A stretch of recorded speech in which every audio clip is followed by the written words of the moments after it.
Apa sih yang menarik dari IPO Geraha Transportasi ini? Kita langsung saja cek. Yang pertama kita lihat dari segi profil. Perusahaan ini bergerak di bidang jasa transportasi logistik, di mana pelanggan perseroan yang paling besar itu ada Inbisco Niagatama Semesta. Ini adalah grupnya dari Mayora. Besarnya itu di 25,38%. Selanjutnya itu ada PT Si Cepat Express Indonesia, itu sebesar 8,88%. Kemudian PT Kurnia Mitra Selaras itu sebesar 6,13%. Kemudian Global Jet Cargo 5,97%. Kemudian PT Adi Sarana Armada Tbk ini 5,96%. Jadi ini mungkin kita udah beberapa kenal ya dengan pelanggan tetapnya seperti Si Cepat, Global Jet ini kalau nggak salah JNT, terus kemudian PT Adi Sarana Armada ini Antra aja gitu kan.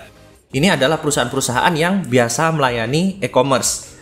Jadi Geraha Trans ini bekerja sama dengan perusahaan-perusahaan logistik yang memang udah punya nama dan udah banyak dikenal orang. Jadi ini cukup menarik di Geraha Trans. Ini yang pertama. Kemudian selanjutnya dari sisi keuangan. Apa sih yang menarik dari sisi keuangannya?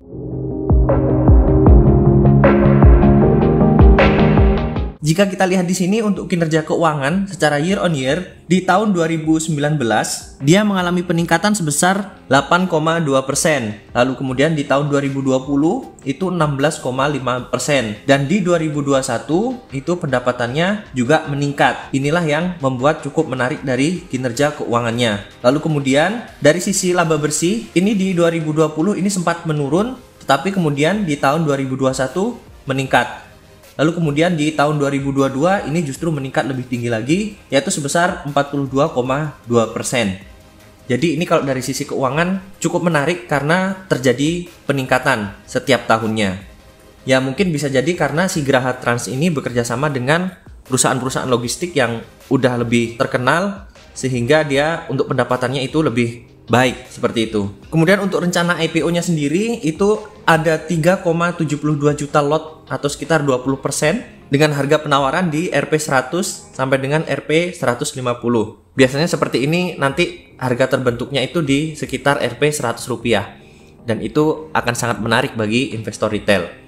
Tapi nanti kita lihat saja harga final penawarannya di berapa. Nah ini kita tunggu terlebih dahulu. Kemudian untuk potensi pendanaan yang didapat itu sekitar 37,9 sampai dengan 56,8 miliar melalui IPO ini. Lalu kalau kita lihat dari sisi valuasi, untuk potensi market cap-nya sendiri itu ada di 189 sampai dengan 284 miliar.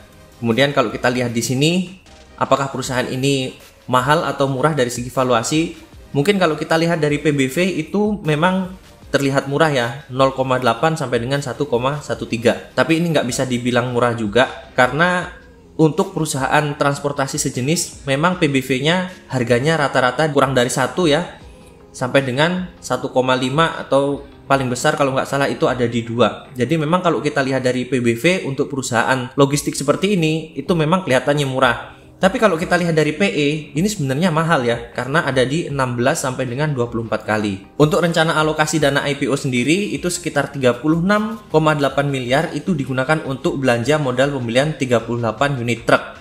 Jadi mungkin karena tingginya permintaan, Geraha Trans ini berencana untuk menambah jumlah armadanya.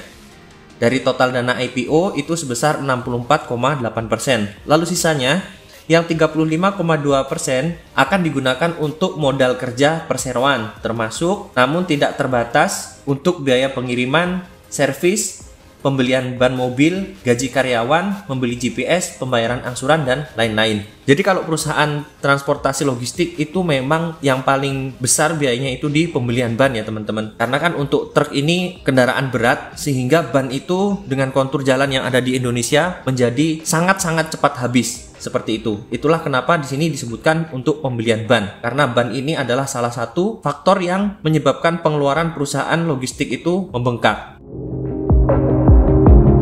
Lalu kalau untuk underwriternya sendiri, di sini ada UOB Kay Hian dengan kode AI. Nah, bisa teman-teman cek bagaimana sih AI ini kalau sebagai underwriter. Nah, nanti teman-teman bisa cek di historical AIPO yang di underwriterin oleh si AI ini. Lalu kemudian untuk jadwal sementara, itu penawaran awal di 27 Februari sampai dengan 6 Maret 2023. Kemudian untuk penawaran umum itu di tanggal 20 sampai dengan 28 Maret 2023. Sedangkan untuk tanggal listing atau tanggal pencatatannya itu rencananya di tanggal 30 Maret 2023. Untuk kesimpulannya, ini perusahaan logistik yang sudah punya pelanggan tetap, jadi mungkin pendapatannya bisa stabil karena udah punya pelanggan tetap. Kemudian untuk kinerja keuangannya ini juga positif, di mana dari tahun ke tahun itu terus meningkat. Dan di sini untuk potensi pendanaannya itu di 37 sampai dengan 50 miliar.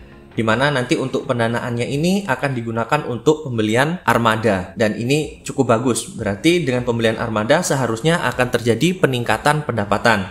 Lalu kemudian kalau kita lihat dari PE itu 16 sampai dengan 24 kali, jadi ini cukup premium.